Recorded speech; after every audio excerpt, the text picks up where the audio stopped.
ampliación. Bueno, en la universidad, a la universidad han mandado, por pedido de que les habla, un libro de Gastón O'Donnell, en realidad 2 libros de Gastón O'Donnell, que son los que ustedes ven en todas las unidades repetidos. ¿Por qué están Profe, como bibliografía de ampliación? Porque son 2 obras que engloban bastante el programa. ¿Sí? ¿Sí? ¿Franco? ¿O quién era el que me habló? sí, no, quería Ah, saludarlo y que ya sí. conectó la cámara.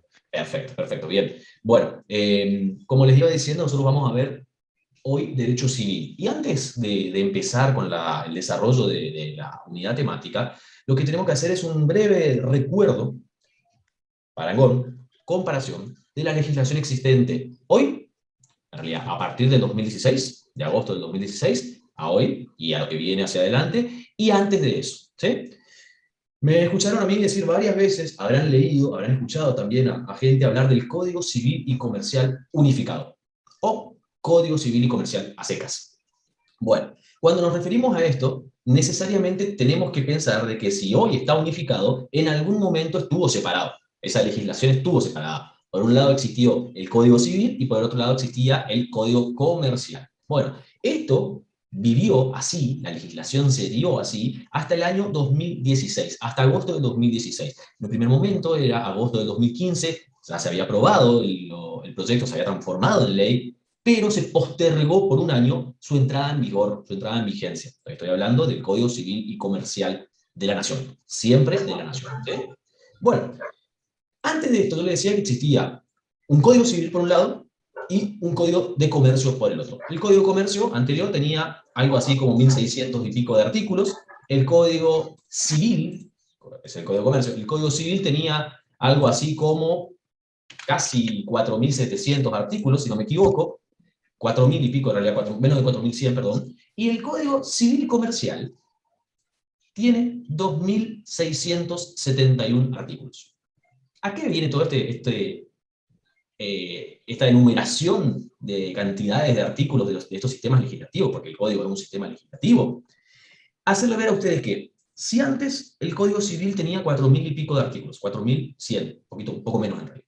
Si el Código de Comercio tenía 1.600 y pico de artículos. Y hoy el Código Civil y Comercial tiene menos de la mitad de los dos códigos juntos. Significa que lo que hizo el legislador al unificar no fue eso, unificar, no fue decir, bueno, lo pongo uno encima del otro y está todo tratado. Sino que en realidad lo que hicieron fue toda una evolución de un estudio a fin de poder simplificar y de quitar, hicieron así, y sacaron muchísimos artículos que estaban repetidos, tratados en la materia civil y en la materia comercial. Lo vamos a ver nosotros en la unidad 3, unidad 4, sobre todo, y fueron simplificando. La idea era, pues, y creo que lo lograron, simplificar. ¿Por qué? Yo les había también explicado a ustedes varias veces que a los abogados nos encanta hablar difícil. No importa el fuero, no importa la edad, no importa el ámbito, nosotros parece que tenemos que hablar difícil. Mientras un abogado hable más difícil, más sabe. Así lo consideramos nosotros. Pero en realidad, yo me enrolo en la posición de que tenemos que hablar para el contexto en que nos encontremos. Yo voy a hablar con tecnicismos en una audiencia, con otros colegas, en el ámbito jurídico exclusivo.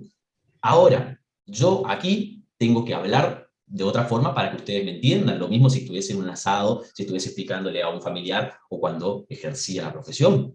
Lo mismo cuando yo ejerzo la función judicial. Tengo que traducir ese vocabulario tan difícil en palabras simples para que la gente entienda. Bueno, aquí nosotros vemos como en el Código Civil y Comercial de la Nación intentaron hacer eso. ¿Sí? Y la verdad que está bastante entendible. La idea de esto es que cualquiera de ustedes pueda abrir el Código Civil y Comercial, lea un artículo y lo entienda. Ustedes son alumnos universitarios, pero vayamos a otro estrato donde la capacidad cognitiva no sea tan alta, también lo van a entender porque esa es la finalidad. Bueno, entonces nosotros acá, hecha esta aclaración, lo que nosotros vamos a estudiar en esta unidad es tema que sigue vigente. Pero me van a escuchar a mí hablar de artículos del Código Civil, a secas, ¿eh? Código Civil. Y yo les voy a enumerar artículos y les voy a decir, anoten, anoten, anoten, para que ustedes después lo busquen, porque en el Código Civil, están explicados los institutos que hoy vamos a ver. Además de que la doctrina también vino a explicarlo. Pero que no lo van a encontrar explicados a todos en lo que es el Código Civil y Comercial unificado. Por ese único motivo, nosotros vamos a hablar de lo que es legislación anterior. En el derecho es muy importante saber el pasado para poder conocer el presente y poder prever o por lo menos brindar cierta seguridad jurídica hacia el futuro. ¿Sí? Ese es el objetivo del derecho. Conocer el pasado, poder armar el presente y estar en condiciones de defender, de abocar por las personas, ¿sí? Y defender sus derechos, y poder prever situaciones de futuro. Bueno, dicho esto, hoy yo les decía que vamos a avanzar con lo que es Civil 1 de la carrera de abogacía. ¿Sí? También materia semestral, pero nosotros vamos a ver en una o dos clases el temario fundamental para que ustedes puedan comprender los institutos básicos. Vamos a ir avanzando un poquito, pero antes de llegar al objetivo que es el punto A, tenemos que comenzar con la rama. Y fíjense que el programa habla de derecho civil concepto. ¿Sí? Habla de la rama de derecho. Primero, tenemos que entender qué entendemos, qué nosotros podemos comprender, qué es el derecho civil. Ya estuvimos viendo las clases anteriores cuando hacíamos la gran clasificación entre derecho privado y derecho público, hablábamos del derecho civil. El derecho civil es la rama del derecho, en eso no podemos fallar, que regula las relaciones de los ciudadanos entre sí, sin importar la actividad o la calidad. ¿Y a qué me refiero esto? Sin importar la actividad o la calidad. Porque antes el derecho civil era para un grupo de personas y el derecho comercial estaba reservado para otro grupo de personas. Bueno, hoy nosotros vemos que el derecho civil ya englobó todo, pero vamos a hacer igual la explicación cuando arribemos a la unidad temática 4 y nos refiramos a lo que es el derecho mercantil, como hoy se nos llama. ¿Sí? Entonces, repito, el derecho civil es esa rama del derecho, es ese conjunto de normas cuya finalidad es regular las conductas de los ciudadanos entre sí. ¿Sí? De los ciudadanos entre sí. El derecho civil es la base, es el tronco común de todas las ramas del derecho privado. Todas las ramas del derecho privado se desprenden del derecho civil. Es fundamental, es importantísimo el derecho civil. Ahora vamos a ir viendo lo que es, siguiendo el programa, por favor, vayan siguiendo el programa, vamos a ir viendo lo que es persona. Cuando nosotros hablamos de persona, ¿ustedes se animarían a dar un concepto, a decir, a ver, ¿qué entendemos cuando nos referimos a esa palabra persona? ¿Se animarían a esbozar un concepto? Si a ustedes les preguntan hoy a la noche, boliche, decime ya que es una persona y te regalo un vodka, un Absolut. Profe, yo tengo una definición, creo. A ver, Gaspar. Si mal no recuerdo, era una persona, todo ente susceptible de derechos y obligaciones. Casi, Gaspar, casi. Bien, pero ¿de qué? De derechos y obligaciones. ¿De qué? De No, ahí ya derechos. me mató, profe. De adquirir derechos y contraer obligaciones. Ah, ¿Sí? ahí Ese es tenés. el concepto perfecto. Ahora yo lo repito, pero le hago una aclaración. ¿Sí? Los derechos se adquieren, las obligaciones se contraen. No me digan de contraer derechos y adquirir obligaciones. No, de adquirir derechos y contraer obligaciones. ¿Sí? Ese concepto que dio Gaspar, ese concepto que en realidad también lo daba el Código Civil anterior, en el artículo 30, y decía que las personas son todos los entes susceptibles de adquirir derechos y de contraer obligaciones. Fíjense, estamos hablando de personas en general, ¿sí? Repito, artículo 30 de la vieja legislación, Código Civil. Son personas, todos los entes susceptibles de adquirir derechos y de contraer obligaciones. ¿Mm? Ahora bien, como clasificación de las personas, también el Código Civil explicaba que existían y siguen existiendo, porque todo lo que nosotros estamos viendo hoy, por más de que hablemos de la legislación, que yo les cite artículos anteriores para que ustedes puedan buscarlo, después puedan leerlo más sencillamente, es lo que hoy también está vigente y hoy sigue existiendo, ¿sí? Así que no se preocupen que estamos hablando de cosas actualizadas siempre. El Código Civil hacía esta separación. Decía, personas es la generalidad, pero encontramos personas físicas o visibles, y por el otro lado encontramos personas jurídicas. ¿Sí? Esa es la terminología que usaba el Código Civil. El Código Civil y Comercial hoy decidió expresarse de esta manera. Ya no personas físicas, o visible, sino hablar de persona humana. ¿Sí? Y no referirse a la persona jurídica, sino hablar de persona de existencia ideal. ¿Sí? Estas son pequeñas modificaciones que vino a traer la legislación nueva, que son fundamentales, son importantes tener en cuenta, porque si bien ustedes no van a ser abogados, sí van a escucharme a mí hablar, o van a escuchar hablar a otros abogados, y teniendo estos conocimientos van a saber si esa persona se está refiriendo al Código Civil o al Código Civil y Comercial.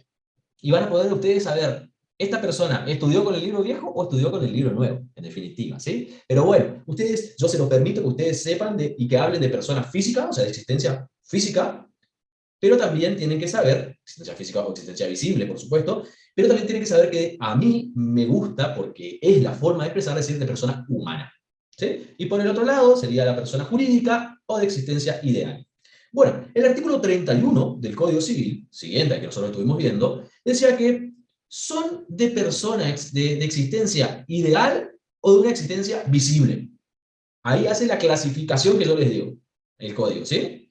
Y en el 32 dice, todos los entes susceptibles de adquirir derechos o de contraer obligaciones, o sea, las personas, en definitiva, que no son personas de existencia visible, son personas de existencia ideal o también llamadas personas jurídicas. Eso es lo que nosotros conocemos en el derecho como una clasificación por negación. O sea, una conceptualización diciendo que algo es algo porque no es algo. ¿Me siguen? El Código Civil Comercial, con Vélez Sarsfield, decía entonces que, perdón, el Código Civil nomás, no el Código Civil Comercial, el Código Civil, decía que todos los entes susceptibles de adquirir derechos o de contraer obligaciones que no son personas de existencia visible, son personas de existencia ideal.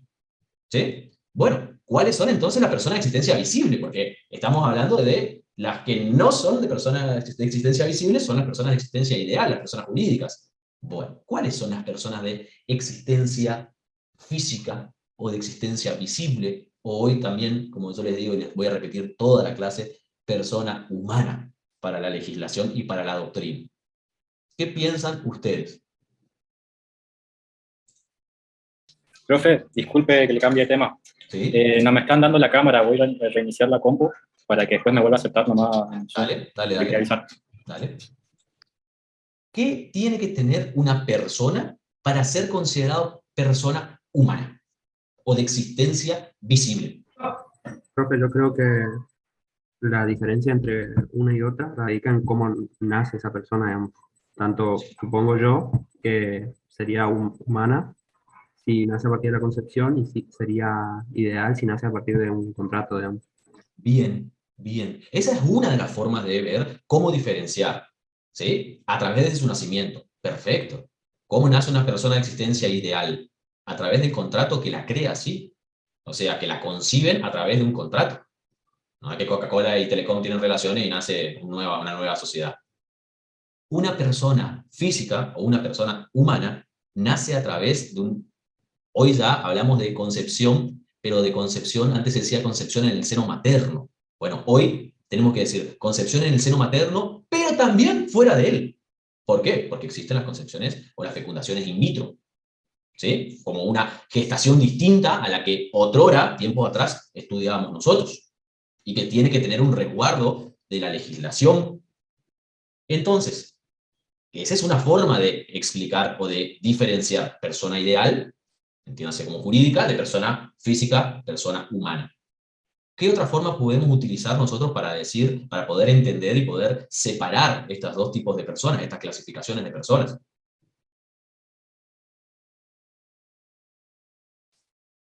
A la persona jurídica, podemos ir y abrazarla y decirle te quiero mucho, sí, al derecho de importar a los sentimientos. Podemos ir y decirle, che, estás un poquito más gordito vos, o qué pelado que estás, se te está cayendo el pelo, o mirá, te salen un par de canas. Claramente no. Entonces, es una persona que no es apreciable por los sentidos. Por más de que nosotros vamos a estudiar cómo se transfieren los fondos de comercio. Pero nosotros no podemos apreciar a una persona jurídica por los sentidos, directamente a la persona. Por supuesto, podemos estudiar sus órganos, cómo está compuesta una sociedad. Podemos estudiar su contrato constitutivo, cómo nació, cuáles son las partes integrantes, cuál es la finalidad, cuál es su función. Pero a una persona de existencia visible, o sea, una persona humana, sí podemos apreciarla por nuestros sentidos. Podemos verla, podemos olerla, podemos tocarla, podemos gustarla, podemos oírla. Son todas diferencias que son absolutamente obvias. Y el código va aún más, el Código Civil va aún más, y en el artículo 51, saltamos la parte porque primero habla de personas jurídicas y después habla de personas de existencia humana, de existencia visible. En el artículo 51 lo que hace el código, 51 del Código Civil siempre, lo que hace es explicarnos, dar un concepto. Y les digo todo. Vélez Arfiel, que fue el autor de nuestro Código Civil, en la nota del artículo 495, cuando hablaba de la causa de las obligaciones, en la nota, ¿alguno leyó un Código Civil alguna vez? Código Civil civil, viejito, ¿no? Ninguno. Bueno, era, o sea, tenía 4000 y pico de artículos, pero era realmente una obra así de grande, casi mi cara entera. ¿Por qué? Porque tenía artículos y tenía una nota. Y a veces el artículo era así de largo, y la nota era así de larga en la página. Porque eran las explicaciones, o páginas y páginas de nota, explicaba el instituto, ¿sí? Y explicaba el origen, ¿se acuerdan? El origen, yo le decía, las escuelas italianas, las escuelas alemanas de derecho, el derecho romano, explicaba todo eso. Pero fue el mismo Vélez Arfiel quien dijo que las definiciones, en esa nota dice, las definiciones son impropias para un código de leyes. Bueno, Vélez, te hubieses avivado antes y no me empezabas a explicar definiciones del artículo 1 más o menos de tu código. Es lo que yo no entendía muchas veces cuando estudiaba, porque decía, pero pará, ¿por qué dice esto si en realidad ya me vino explicando, dando conceptos en su momento? Bueno, yo entiendo de que la obra del Código de Vélez Arfiel es una obra impresionante, de una importancia jurídica enorme para nuestra legislación y para las legislaciones de los países limítrofes vecinos que se nutrieron de nuestra legislación, pero que se nutrió mucho de otras obras. Y por eso tiene estas imprecisiones, llamémoslo, ¿sí? El artículo 51 entonces dice que todos los entes que presentasen signos característicos de humanidad, sin distinción de cualidades o accidentes, me falta una pierna, me falta un brazo, me faltan unos dedos, sigo siendo humano, son personas de existencia visible. El problema que siempre se habló acá es cuáles son esos rasgos o signos característicos de humanidad. Profe, ¿Sí? antes que me olvide, justo hablando, me puse a pensar en eso que yo ya había leído, y había leído también que hay ciertas personas físicas, no sé si jurídicas, la verdad, pero sí físicas que depende de una condición, por ejemplo, una discapacidad, se inhibe, digamos, que contraigan obligaciones. Bien, ahora eso vamos a ver nosotros en los atributos. Eso está relacionado a la capacidad y a la incapacidad. A la prima fea, digamos, a la mala de la película, la incapacidad, ¿sí? Pero eso está relacionado a los atributos. Pero una persona, por más discapacidades motrices corporales o psíquicas, hablando de persona física, no deja de ser persona. Para el Código Civil reúne los rasgos de una persona, los rasgos, esos signos característicos de humanidad, ¿sí? Va a ser una persona.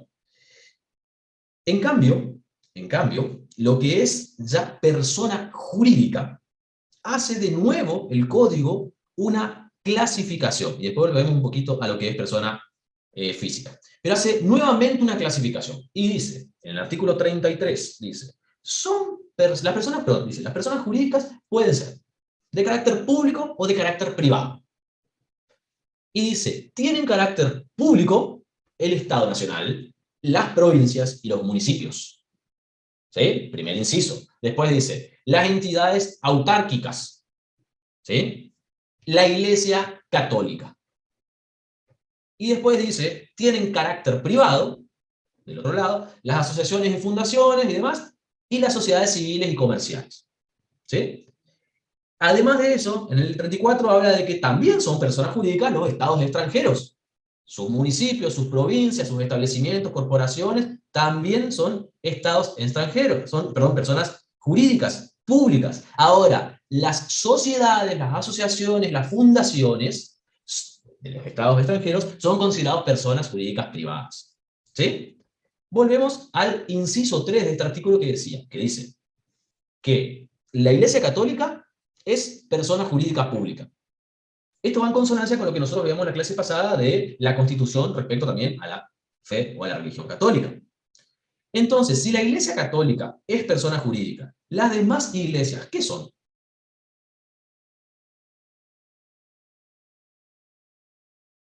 Serían entidades. ¿Entidades en qué sentido? Porque también las personas jurídicas... ¿Entidades de culto son religioso entidades. puede ser, profe? Pero Augusto, espera un segundito. Las entidades que tú estás diciendo, enumerando como públicas, también son entidades, ¿eh? Porque recuerden que ente es todo sujeto susceptible de adquirir derechos o obligaciones. En definitiva, persona. ¿Sí? Augusto, ¿sí? ¿Cómo era lo que decías? Yo dije entidad de culto religioso. Entidad de culto religioso. ¿Pero son públicas o son privadas? Y tal vez sean privadas, ¿no? Sí, sería Depende de la público. financiación de cada una, depende del culto religioso.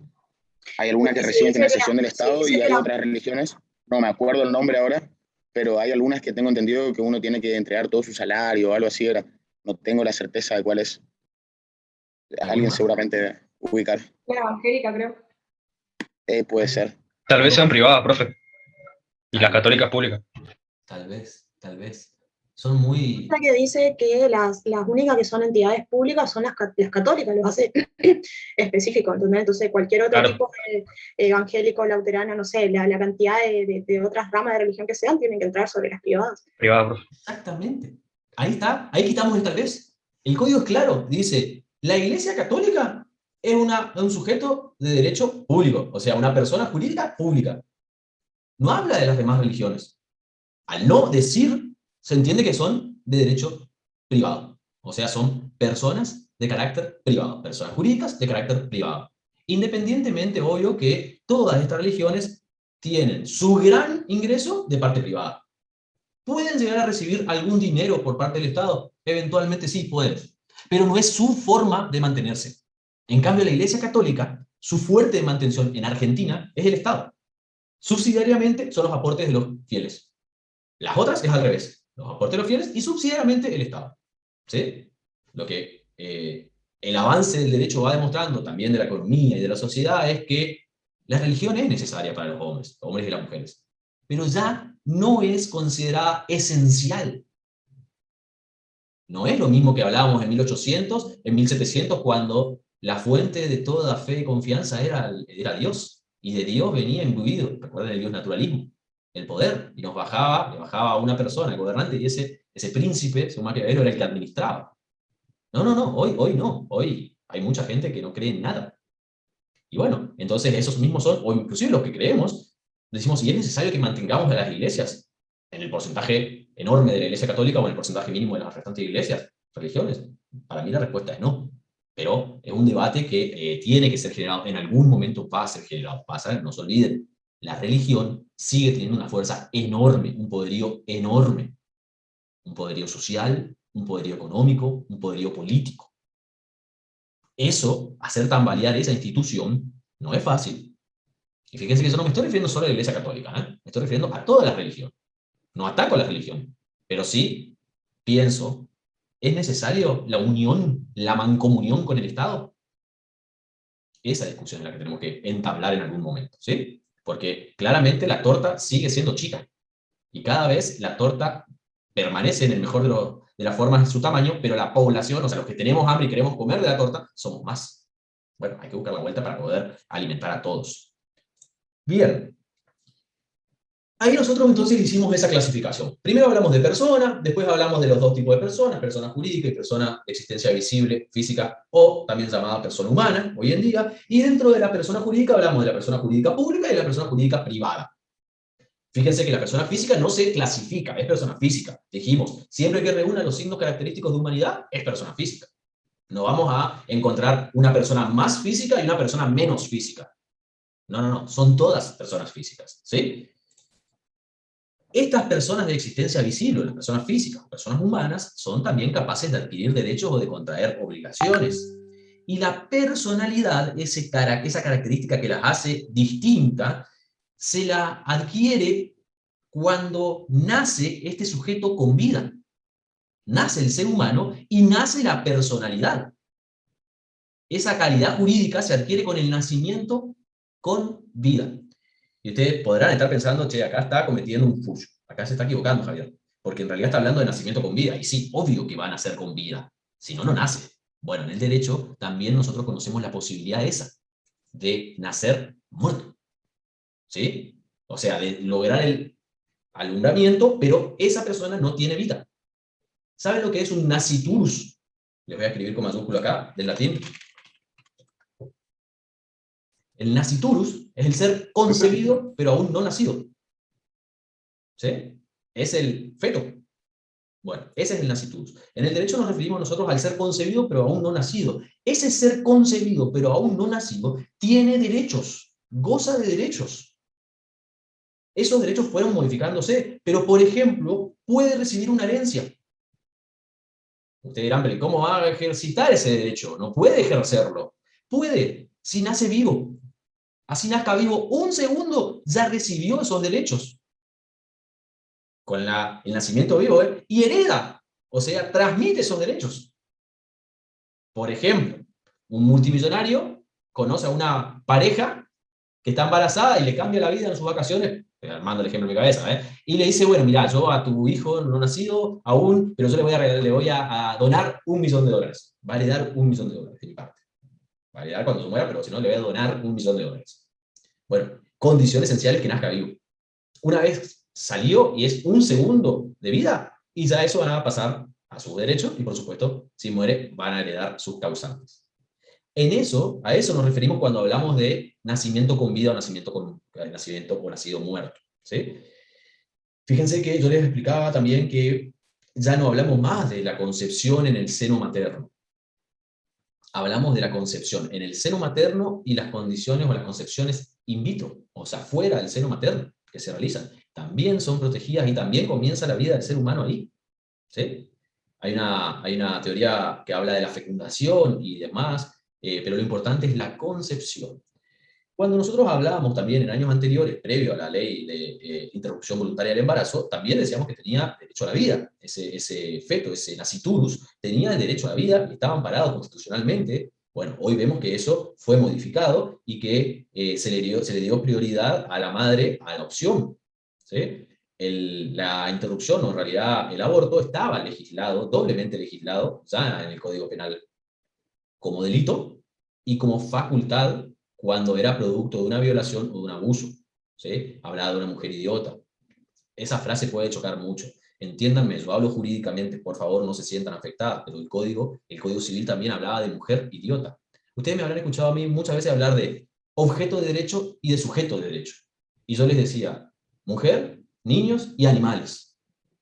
Y es así. Primero fueron objetos de derecho. La mujer fue un objeto de derecho, donde el derecho la protegía.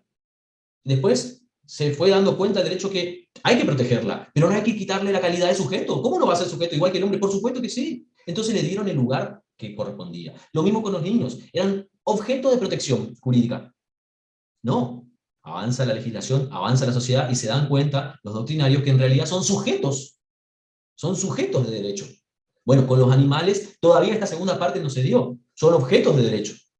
Tienen protección jurídica, pero no se van a transformar en sujetos de derecho. ¿Sí? Ahora por lo menos. No creo que pase eso más adelante porque no tienen la condición de personalidad que tenemos nosotros. ¿Sí? Por eso, yo hablo jurídicamente, por favor, no me malinterpreten. Cuando habla de, disculpe que lo interrumpa, cuando habla de condición de personalidad, ¿a qué hace referencia? Porque recién que dijo que los animales, por ejemplo, nunca van a ser sujetos. Yo lo primero que pensé es que no lo van a hacer porque no pueden contraer ni derechos ni adquirir obligaciones. Pero usted dijo otra cosa. Ay, le dijiste al revés. Estaba re bien, Gaspar, pero terminaste mezclando. Era adquirir derechos y contraer obligaciones. Sí, exactamente. No se olviden que primero, para ser persona física, tenemos que tener signos característicos de humanidad. Un perro no tiene signos característicos de humanidad. Sí, tiene 4 patas. Nosotros tenemos 2 piernas y 2 brazos, por más que nazcamos con alguna deformidad. ¿El mono puede ser lo más parecido? Sí, pero no puede hacer uso de la palabra, no tiene el intelecto nuestro. Ahora, yo les digo que los animales son objetos de derecho porque están amparados por leyes de protección animal contra la crueldad animal, pero no van a poder, por ejemplo, nunca heredar bienes o ejercer... Mira, Elena, ya escuchó decirle que no estoy protegiendo, que no estoy atacándolos a su especie, ¿no?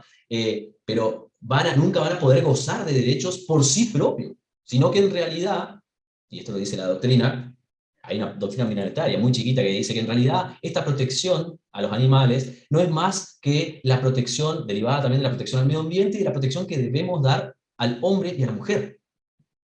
Yo no comparto eso. En realidad la protección a los animales tiene su raigambre legal, ¿sí? Y está penada toda conducta de malos tratos contra ellos. Pero el único que va a poder ejercer esa ley son los hombres y las mujeres, que protegen a los animales, o que no, pero que hacen cumplir las leyes. ¿Sí? Por eso yo digo que son objetos de derechos, no es que lo diga yo, lo dice la doctrina, por eso es que son objetos de derechos y no van a ser nunca. Ahora, mañana tienen signos característicos de humanidad, adquieren, por ejemplo, un cerebro avanzado por una evolución y pueden hablar a los perros, y bueno, ahí ya tenemos que plantearnos de otra forma. ¿Mm? Bien, continuamos entonces con los atributos de la personalidad. Eso continúa en el temario del programa, ¿sí? Los atributos de la personalidad. ¿Qué son los atributos de la personalidad? Los atributos de la personalidad son los caracteres, las características jurídicas, pero que son inherentes al ser humano, que están relacionadas directamente con la esencia de la persona humana. Son también llamados derechos personalísimos. Estos atributos van a estar presentes en toda persona humana. Y vamos a ver que de los 5 que nosotros vamos a hablar, los 5 que nosotros vamos a hablar son características de los seres humanos, o sea, de las personas humanas, personas de existencia física. Y que solamente 4, ustedes me van a decir cuál no se da, que solamente 4 son atributos que van a tener las personas jurídicas. ¿Sí? Bueno, para empezar a enumerar: nombre, domicilio, patrimonio, estado y capacidad. Son los 5 atributos de la personalidad. Repito: nombre, domicilio, estado, patrimonio y capacidad. Ustedes pueden alterar ese orden tranquilamente como lo deseen, pero siempre tienen que estar los 5. Son características, son elementos sine qua non. ¿Qué significa sine qua non?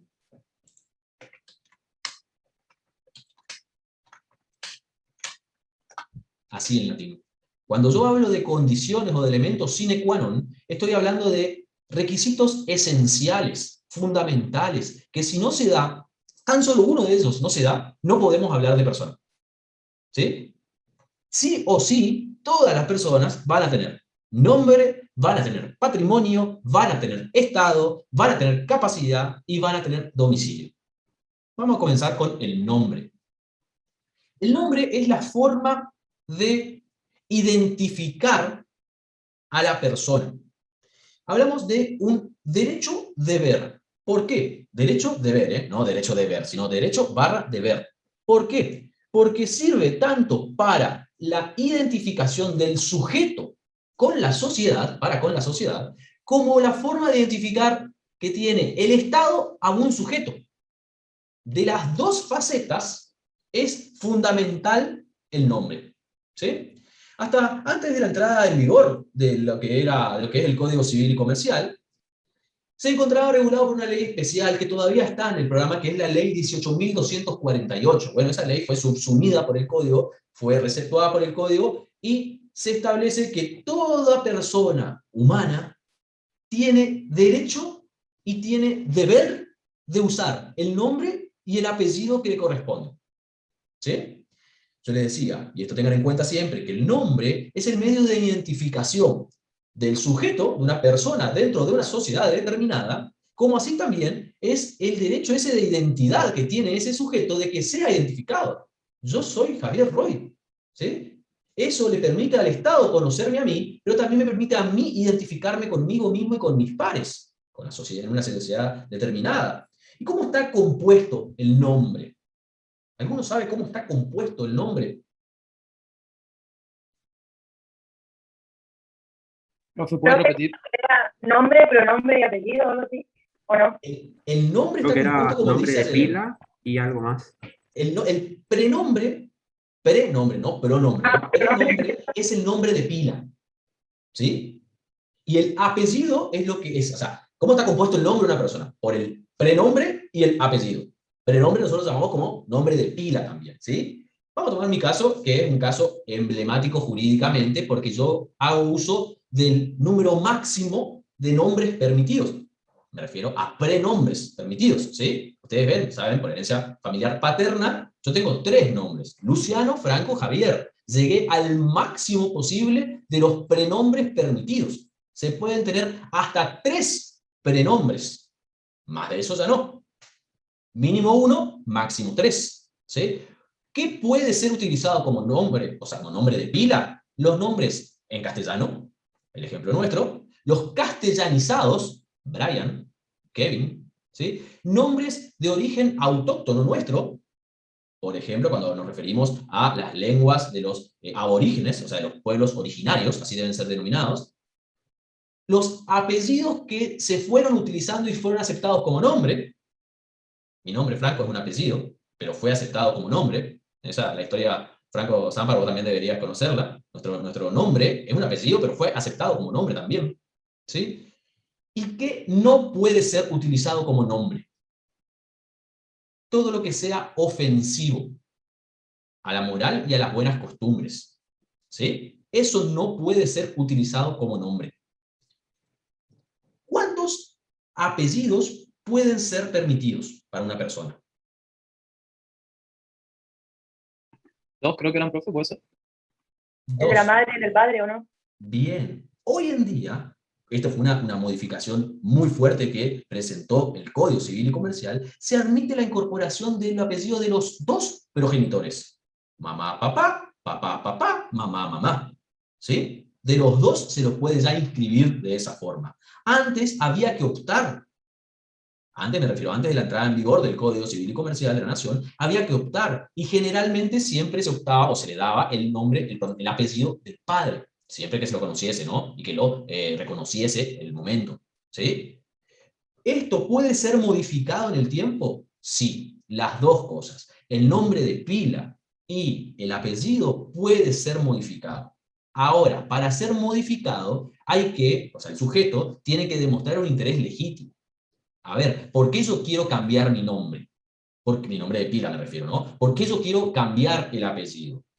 Cambiar, ¿sí? Ahora, si yo quiero adicionar el apellido materno, en mi caso, no es un trámite engorroso. Sí permitió el Código Civil y Comercial que permanezca la mujer utilizando el apellido de su marido. Inclusive fue más allá. Supongamos de que Adelaide Dosdor contrae matrimonio conmigo, está locamente enamorada de mí, y se pone Dosdor de Roy.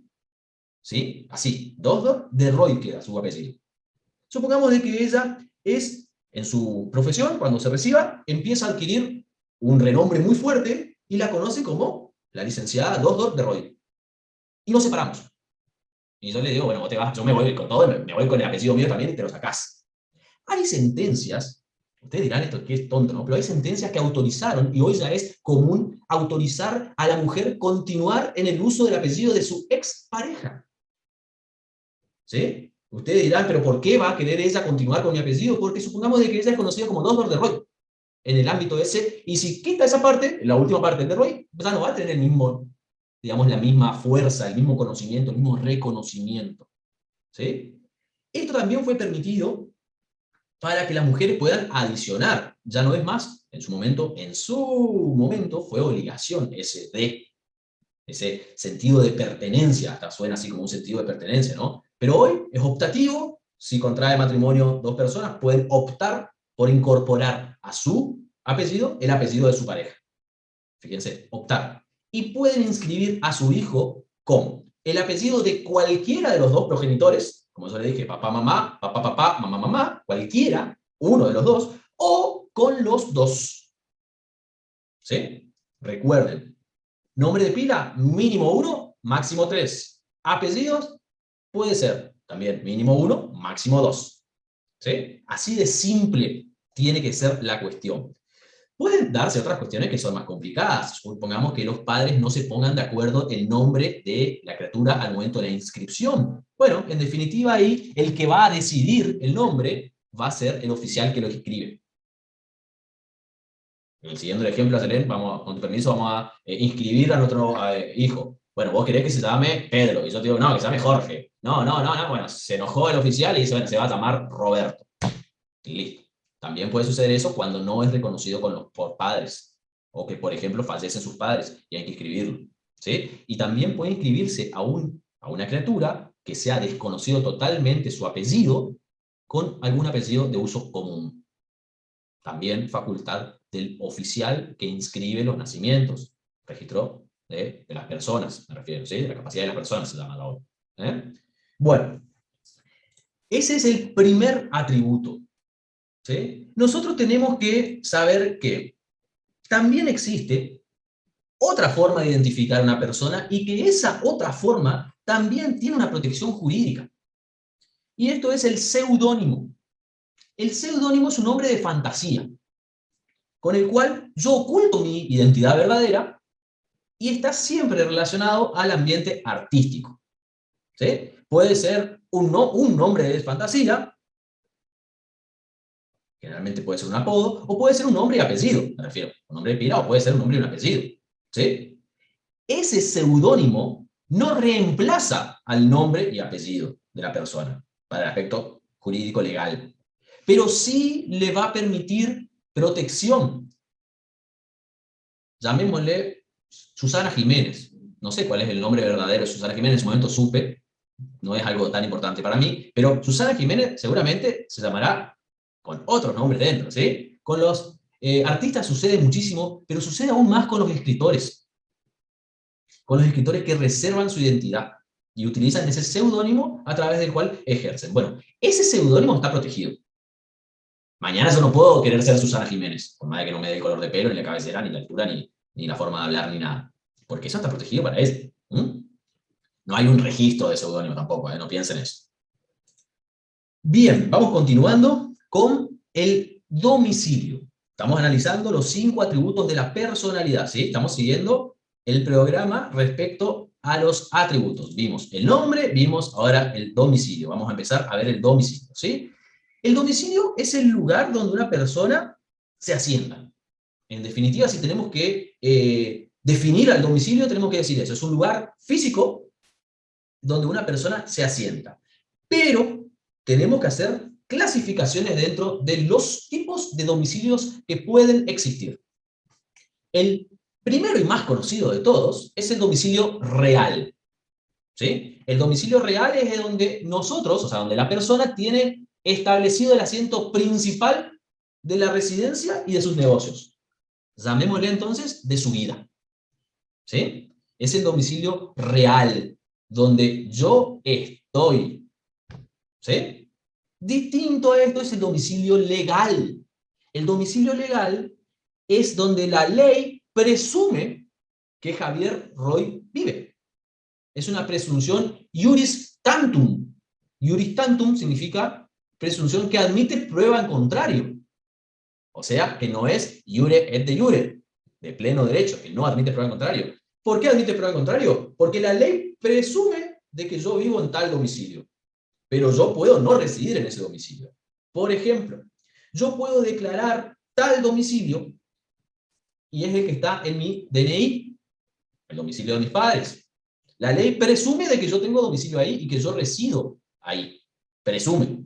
Pero en realidad, mi domicilio real es el departamento donde yo estoy residiendo ahora. ¿Sí? Puede suceder que todo sea el mismo domicilio, que todos estos domicilios que nosotros estamos viendo confluyan todo en el mismo. No es lo común, no es lo común. ¿Sí? Sucede mucho que cuando nos independizamos, cuando nosotros partimos del hogar de los padres, de ese domicilio legal, no hacemos el cambio de... Yo nunca hice, y hace mucho tiempo ya me fui, nunca hice el cambio de domicilio. ¿Por qué? Porque generalmente, si no, lo que vamos a tener que hacer es hacer el cambio de domicilio legal cada 2, 3, 4 años cuando nos vayamos mudando. Y a mí me gusta mudar, me parece. Entonces, es necesario distinguir el domicilio real, donde efectivamente está el sujeto y lleva su centro de vida, al domicilio legal, donde la ley presume, iuris tantum, de manera iuris tantum, que Javier Roy reside, para el cumplimiento de sus obligaciones y para poder adquirir nuevos derechos. ¿Sí? Este domicilio legal es una ficción del derecho. ¿Por qué hablamos de que es una ficción del derecho? Porque el Estado en realidad presupone de que el sujeto reside ahí, pero no es necesario que el sujeto realmente resida allí. Después tenemos lo que es el domicilio procesal, o también llamado ad litem. Ad litem. Ad, espacio, L-I, latina, T-E-M. Ad litem. El domicilio procesal o el domicilio ad litem, también llamado, es el domicilio que fija una persona que actúa en un proceso judicial. ¿Para qué? Para recibir todas las notificaciones de dicho proceso. Generalmente, el domicilio procesal es el domicilio de nuestro abogado. Supongamos de que yo Profe, reclamo daño y perjuicio por un accidente de tránsito. Bueno, el domicilio, yo doy mi domicilio real al juzgado y denuncio, constituyo un domicilio procesal para que todas las notificaciones que el juzgado tenga que hacer a mi persona, la realice en ese domicilio. Hoy, con el avance de la tecnología, ese domicilio procesal ya no es más un domicilio físico. Puede ser un domicilio procesal virtual, una casilla de correo. ¿Sí? Ustedes no sabrán, pero el Poder Judicial, todos los poderes judiciales de las provincias y de la nación también, les da una casilla de correo a los profesionales que ejercen y que están matriculados. ¿Sí? Dentro de las facultades está eso. Entonces, hoy por hoy nosotros notificamos, ya no con cédula, al domicilio que antes le llevaba a una persona, sigue existiendo, eso está reservado para casos muy particulares, sino que mandamos un correo electrónico a ese domicilio procesal virtual. Entonces, si hay que notificar algo a la parte, se lo hace a través de su abogado, a ese domicilio procesal o ad litem virtual. También puede darse a la persona, si facilita su correo electrónico. ¿Sí, Gaspar? Yo había leído algo así como que el domicilio del mail, digamos, lo empezó a considerar, empezó a tomar más relevancia, digamos. Sí. Así como usted está diciendo, se lo toma como una dirección de una persona. En realidad todavía la doctrina lo limita mucho al domicilio procesal, al correo electrónico. ¿Sí? Porque profe, ese domicilio, un segundito para cierro la idea, ese domicilio, ese correo electrónico tiene que ser declarado en el proceso. No hay forma de que el Estado sepa cuál es mi correo electrónico si yo no lo declaro. ¿Sí? ¿Me entienden? En cambio, el domicilio real y el domicilio legal sí puede ser investigado por el Estado. Domicilio legal, fácilmente, lo buscan hasta en Google o por la Secretaría Electoral, donde yo tengo mi domicilio legal. Mi domicilio real a través de tarea investigativa de alguna fuerza de prevención, llámese policía. ¿Sí? Pero si yo no denuncio mi domicilio procesal ad litem virtual, imposible que puedan saberlo. A menos que sea el del profesional, que ya la casilla fue creada por el Poder Judicial, nosotros tenemos un registro de eso. ¿Sí, Franco? no, eran dos cositas. Primero con lo de Gaspar, o sea, que si no está registrado, no podés, el Estado no puede notificarte, o sea, darte por notificado mediante mail. Exactamente, exactamente. Vos tenés que ofrecer. Si no, te Ok. tienen que mandar la notificación a tu casa. Y Supongamos un proceso similar, un proceso administrativo, no judicial, defensa del consumidor. Si ustedes no ofrecen la notificación por casilla electrónica, le van a tener que mandar la cédula a su domicilio. Lo mismo con las empresas. Vieron que las empresas, las que prestan servicios, llámese telefonía celular, internet o cualquier otro servicio, les dice, sobre todo estas dos que yo estoy denunciando, le dice, hay una deforestación enorme en el mundo, se está quedando sin árboles, el papel escasea y demás. ¿No querés suscribirte a la factura electrónica? ¿No querés que te mandemos tu resumen por correo electrónico? Bueno, nosotros podemos dar el ok y facilitar un correo electrónico, pero nosotros tenemos que dar el Profe, ok. perdón que interrumpa. Creo que está estipulado por ley que te tienen que mandar la factura a papel. Creo que los sindicatos defendieron eso. Que te llegue la factura a papel. Se cortó un poquito. En realidad, si vamos a hablar de estos ámbitos, es defensa del consumidor, es la ley de defensa del consumidor, de defensa de los derechos de los consumidores, la 24240, la que regula esta temática. Y dice así, que las notificaciones tienen que ser, y sobre todo la información tiene que ser declarada, dada en formato papel, prehistórico, pero papel. ¿Por qué? Porque era lo que imperaba en el 93 cuando se creó esta norma. Y en defensa de los consumidores. ¿Por qué? Porque le tenían que dar la información escrita. Y esa información escrita es medio de prueba. No solamente lo que me venden verbalmente, sino lo que me dan en papel. ¿Sí? Pero si el usuario o el consumidor acepta la virtualidad, o sea, que toda esa información sea remitida mediante correo electrónico, es permitido. ¿Sí? Pero la regla es el papel, es lo que podemos tocar. La excepción aceptada es la virtualidad. ¿Sí? ¿Me siguieron? sí, profe, y el domicilio comercial, porque por ejemplo yo estoy en la misma situación que usted no cambié el domicilio de la casa de mis padres, pero el monotributo sí. no tuve ningún problema con eso. Bien, ahí vamos a llegar a eso. ¿Por qué? Porque el trámite del monotributo vos ya es más fácil. Es más, seguramente vos el monotributo te lo sacaste cuando vos ya te habías ido de la casa de tu padre. Por eso es que podés cambiarlo e iniciarlo así. Pero fíjense que todavía nos quedan algunos para hablar, porque ese domicilio comercial que habla Franco, nosotros lo conocemos como domicilio contractual. ¿Sí? Contractual o comercial. ¿Por qué? Es un domicilio especial que las partes contratantes o las partes que están en este proceso estipulan especialmente para ese contrato o para ese trámite. ¿Sí? Vamos a hacer dos ejemplos. Primero el de Franco. ¿Sí? Franco le dijo a la AFIP cuál es su domicilio según el monotributo.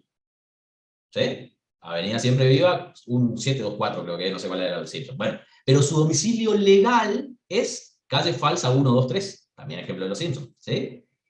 ¿Qué pasa? ¿Eso puede existir? Sí, por supuesto que puede existir. Porque él le dice, AFIP, vos notificame todo lo que tenga que ver con el monotributo, no restante los otros impuestos, a este domicilio. Y también a la AFIP le das una casilla de correo obligatoriamente. ¿Sí? Pero te tenés que notificar a ese domicilio. Ahora vamos al otro ejemplo. Yo soy comerciante, tengo mi negocio, tengo mi emprendimiento, llamémosle una librería. Bueno, compro un container de viromes, de lapiceras. Como no puedo alojar en la sede comercial de mi empresa, les pido que vayan le doy la dirección, que va a ser mi depósito. Bueno, para ese contrato de compraventa, el domicilio contractual vale, pero va a ser para ese acto. ¿Sí? Yo puedo tener un domicilio real, porque alquilo, supongamos, una propiedad y vivo efectivamente allí. Puedo tener un domicilio legal, porque ese domicilio real no es el mismo que el que yo declaré, por ejemplo, en mi DNI. Puedo tener un domicilio procesal, el de mi estudio jurídico, o sea, el del abogado que me asesora a mí. Puedo tener un domicilio fiscal. Puedo tener un domicilio contractual y comercial. Y todos esos pueden ser distintos.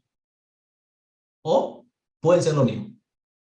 En el contractual, profe, ¿Cómo? puede ser un ejemplo en el contractual de cuando contratamos el servicio de internet o del teléfono, que vamos al domicilio donde estamos estudiando nosotros. Exacto, donde va a ir el servicio, el Claro. servicio va a ser conectado. O por ejemplo en las compraventas de internet que nosotros realizamos prácticamente a diario, algunos realizan más, otros realizan menos, a donde nosotros vamos a recibir el producto. ¿Sí? Ese puede ser también el domicilio contractual. ¿Por qué? Supongamos, yo le quiero hacer un regalo, ya que encima le usé a Ayelen de ejemplo de matrimonio y de hijos, vamos a hacerle un regalo a Ayelen. Bueno, yo le quiero mandar a ella directamente el producto. El domicilio contractual puede ser ese, el domicilio de ella y no el mío. En ese contrato, yo con Mercado Libre, supongamos, en esa compraventa, el domicilio contractual mío es el domicilio de Ayelen. ¿Sí? Ese domicilio contractual puede variar muchísimo. En cada acto, en cada contrato, puede ir variando. Eso es a tener en cuenta para que ustedes sepan que no existe un solo domicilio, sino que existe una clasificación de domicilios, que lo normal es que tengamos diferentes domicilios, pero puede darse el caso en que todos estos domicilios sean el mismo. Yo, profesional del derecho, me represento a mí mismo y resido realmente en el domicilio donde yo le dije al Estado que presuma que yo vivo y que sale en mi DNI, donde yo lo utilizo también de manera comercial, fiscal, contractual. No es lo común. ¿Por qué? Porque no todos son abogados y se van a asistir a sí mismos. ¿Sí? Pero puede suceder también. Ya que hablamos de la generalidad, tenemos que hablar de la regla, de las excepciones. ¿Sí? ¿Alguna duda con esto de domicilio? No, Profe, perdón, pero a mí se me cortó el último 30 segundos que estaba diciendo. No sé si puede repetirlo. Sí, creo yo que me estaba refiriendo a que puede suceder que en una misma persona... Desde la parte en la que hablaron de la factura de teléfono. Desde ahí se me cortó todo. Ese es un domicilio contractual. Supongamos de que yo voy a contratar con, Claro, es un servicio de internet. Bueno, mi domicilio contractual para con Claro es el departamento en la calle Mitre que yo vivo. ¿Sí? Pero ese, a su vez, es mi domicilio real, pero no es mi domicilio legal, ni tampoco mi domicilio procesal. ¿Sí? Yo le decía después el ejemplo ese de que quiero hacerle el regalo a Ayelen. Bueno, mi domicilio contractual en la compraventa de ese producto con Mercado Libre y yo, mi domicilio contractual va a ser el de Ayelen, porque le voy a remitir a ese domicilio. ¿Sí? Eso sirve para que ustedes entiendan que no hay un solo domicilio, sino que podemos, y necesariamente, nuestra vida, nuestro avance en la vida nos va a llevar por varios domicilios. Hay gente que, por ejemplo, no tiene, ni nunca tuvo, ni va a tener un domicilio procesal. ¿Por qué? Porque nunca estuvo en juicio. Qué aburrida esa vida, diría yo como abogado, ¿no? Pero bueno, puede suceder. Nunca tuvo un problema judicial y no tiene un domicilio, entonces, procesal. Bienvenido por ello. ¿Sí? Y después tenemos que hacer nosotros la diferencia entre esto que hablamos como domicilio y en lo que es la residencia y la habitación. Bueno, el domicilio ya vimos que tiene una, no perpetuidad, no es perpetuo, pero sí tiene una prolongación larga en el tiempo. ¿Sí? O tiene un objetivo de prolongación en el tiempo. En cambio, la residencia es una permanencia transitoria, pero sin ánimo de hacerla habitual. ¿Sí? Y la habitación es una permanencia accidental u ocasional. Yo puedo ser residente de un país y tener un domicilio y tener la residencia, por ejemplo, en tal dirección. Es transitoria porque yo vine, por ejemplo, acá a, no sé, soy ingeniero vial y bueno, vine a controlar una obra. Finaliza la obra, la transitoriedad, y yo me vuelvo a mis pagos, me voy a otro lugar a seguir trabajando, ¿sí? No tengo el ánimo de hacerlo habitual. Y la habitación es más corto aún en el tiempo, es accidental o también llamado ocasional. Estoy viajando a Brasil, cuando podamos volver a hacer esos viajes, y bueno, en Paso Fundo, a mitad de camino, un poco más, quedo a hacer noche en un hotel. Habitación. No es residencia, porque si bien es rápida, la habitación es más rápida aún, ¿sí? Y sobre todo es accidental, ¿sí? Tuve un desperfecto con el auto en un viaje, y bueno, me quedo en el pueblo hasta que me reparen el día siguiente la llanta, supongamos, ¿sí? Bien, hasta ahí entonces, ¿vamos bien con los atributos? Nombre y domicilio vimos, ¿eh? ¿Todo bien? Vamos ahora entonces con el Estado. El Estado. El Estado depende de qué doctrina ustedes estudien. Van a ver que se los incorpora. O la mayoría habla de Estado civil, que es la que nos importa a nosotros, pero hay una doctrina minoritaria, muy pocos autores, que además de eso dicen que cuando hablamos de Estado tenemos que hablar también de nacionalidad. Bueno, rápidamente les explico qué es la nacionalidad. La nacionalidad es el vínculo jurídico que une a una persona con un Estado. Repito, vínculo jurídico que une a una persona con un Estado.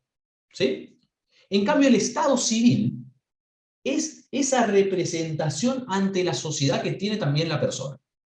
¿Cuáles son los estados civiles que ustedes conocen?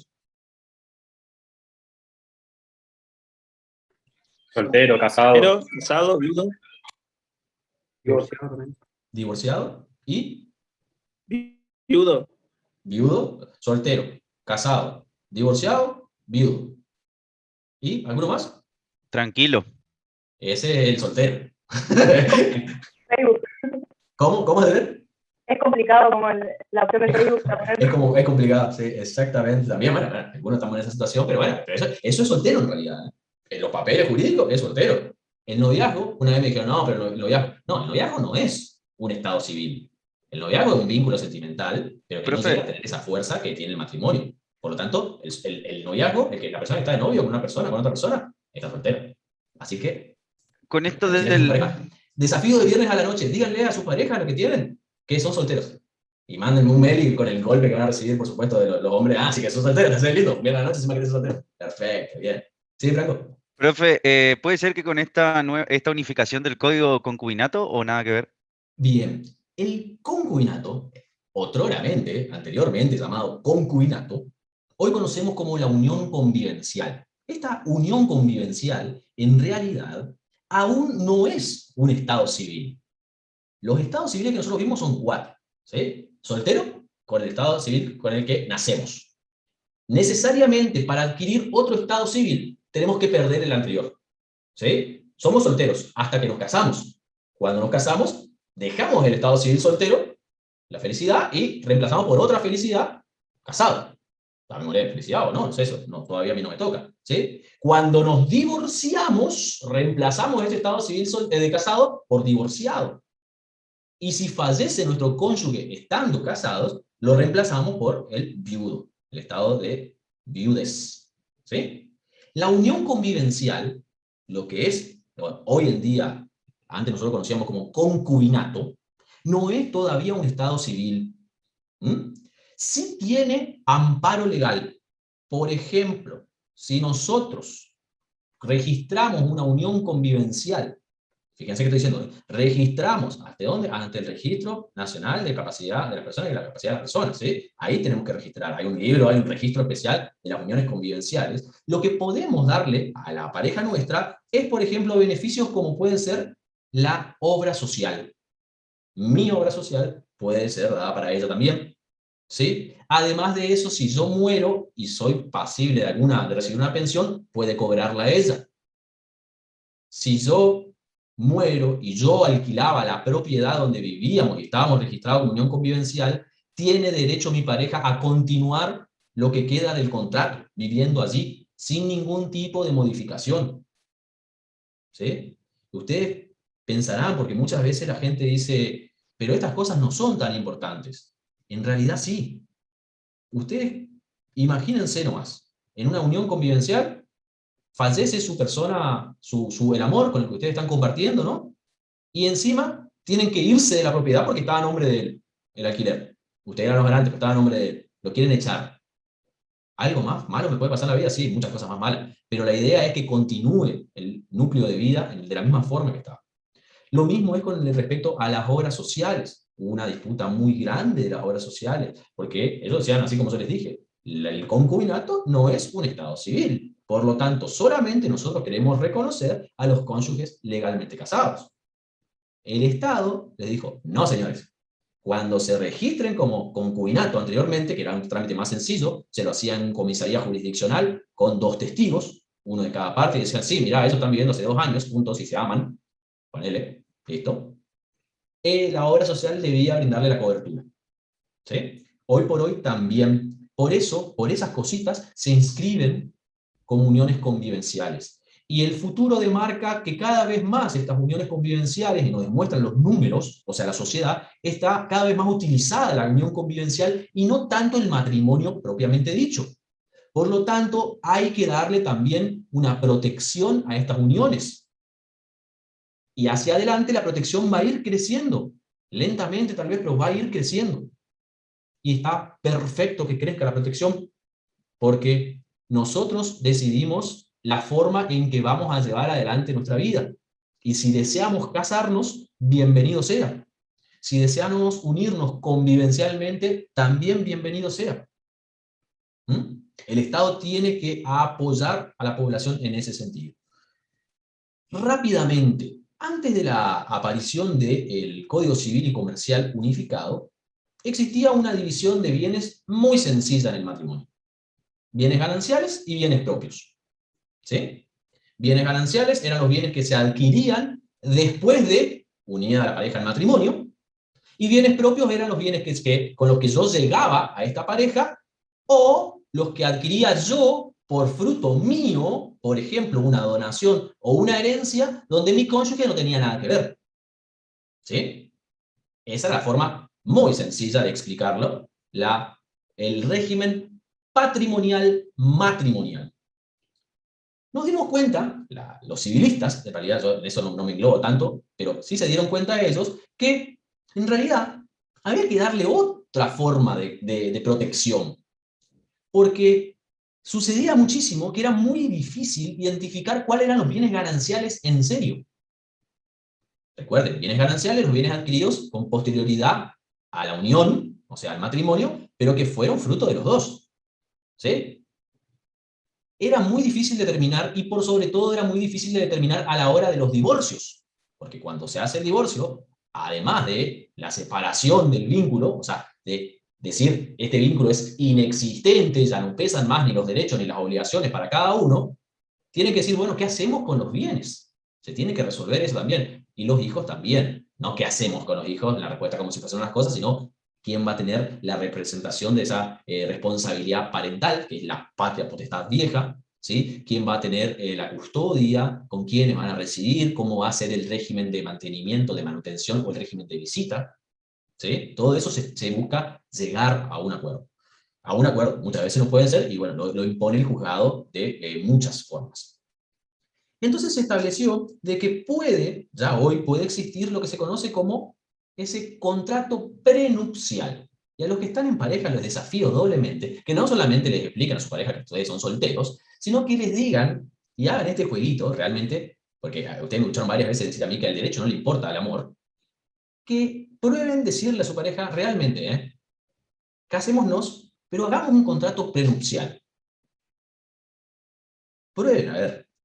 Esto está en realidad destinado a personas que tienen un patrimonio importante, no para los crotos como nosotros, que en realidad prácticamente estamos con una mano adelante y una mano atrás, ¿no? Pero para los millonarios realmente esto es muy importante. Y hay una porción importante también de millonarios en Argentina, ¿sí? Pero prueben eso. El régimen, este contrato prenupcial, lo que viene a decir es, escucha, Javier y Ayelén tienen estos bienes y se van a ir con estos bienes, ¿sí? Y no van a reclamarse bienes. La pregunta es, perdón Ayelén que te tomé de nuevo como ejemplo, ¿te casarías conmigo sabiendo que yo te pedí un contrato prenupcial? Piénsenlo en serio, ¿eh? Ustedes, el resto. ¿Cómo? No me casaría. ¿No te casarías? Por el contrato prenupcial, no porque sea yo, ¿no? Claramente. El resto, ¿se casaría con su pareja? Yo sí, profe. Profe, una pregunta. Ahí cuando habla del contrato prenupcial, pero los bienes que se gestan en el proceso del matrimonio, ¿qué pasa ahí? ¿El contrato prenupcial ahí afecta? No, no afecta ahí. Sí, el contrato prenupcial puede también decir, porque ahora vamos a ver cómo se divide, ¿sí? Eso, ese régimen patrimonial, matrimonial puede estar estipulado de que esos son bienes gananciales, ¿sí? Pero que no, o sea, Ayelén no, vamos a cambiar el ejemplo porque capaz que es más probable que Ayelén tenga un patrimonio más grande que yo no voy a poder hacerme de su patrimonio. Fíjense, Ayelén dijo no, Franco Zampa dice sí. En realidad, este contrato prenupcial no debería impedir un matrimonio. Porque se supone que si vos te estás uniendo en matrimonio, te unís en matrimonio por un sentimiento, no por un deseo de mejor vivir. ¿Fue lo que pasó entre la Nara y Forlán, puede ser? Eso firmaron, tengo entendido, mi fuerte no son los cimientos claramente, pero tengo entendido que sí, que hubo un contrato prenupcial ahí, que se quiso firmar y después, no hay amor, acá no hay amor, porque vos no me amás. Si vos me querés hacer firmar un papelito antes de casarte, es porque no me amás. No, en realidad yo te amo, por eso te quiero hacer firmar un papelito, porque no quiero que entremos en conflicto por esos bienes, ¿sí? Bueno, esa pregunta realmente háganse a modo de chiste este fin de semana con sus parejas, a ver qué piensan ustedes y díganme, yo siempre leo lo mismo. Y la respuesta siempre está dividida. Algunos dicen sí, valientes como Franco, no importa, porque yo estoy seguro de mis sentimientos. Y otros dicen como Ayelén, no, porque en realidad estamos sopesando otros factores. Y lo único que está haciendo el derecho es proteger, o sea, el derecho, ¿no? Como ordenamiento jurídico vigente, está protegiendo derechos de las personas. O sea, como atributos, ¿no? Me refiero. ¿Me siguen? Y después puede pasar también de que al momento de casarnos suceda lo que decía Franco Cohen. Nosotros ya podemos estipular un régimen patrimonial matrimonial. Y podemos decir, bueno, al momento que nos divorciemos, vamos a dividir todo 50-50. Por más de que sean bienes propios o sean gananciales, vamos a dividir 50-50.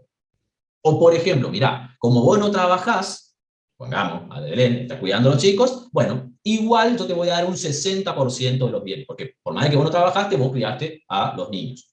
Perfecto. O al revés, también, ¿sí? Eso también puede ser. O si no, pueden quedarse al libre arbitrio de los bienes gananciales y bienes propios. Hay bienes que son muy fáciles de probar la propiedad.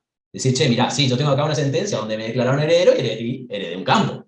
Por más de que nosotros estamos casados, a mí me dio mi abuelo el campo este, no me dio Ayelén. No lo compré con Ayelén, ¿sí? Pero hay otros bienes que son o sea, que son mucho más difíciles de poder acreditar la propiedad y cuándo fueron comprados. Sobre todo los bienes muebles que no llevan registro. O, por ejemplo, también un vehículo. ¿De dónde salió el dinero?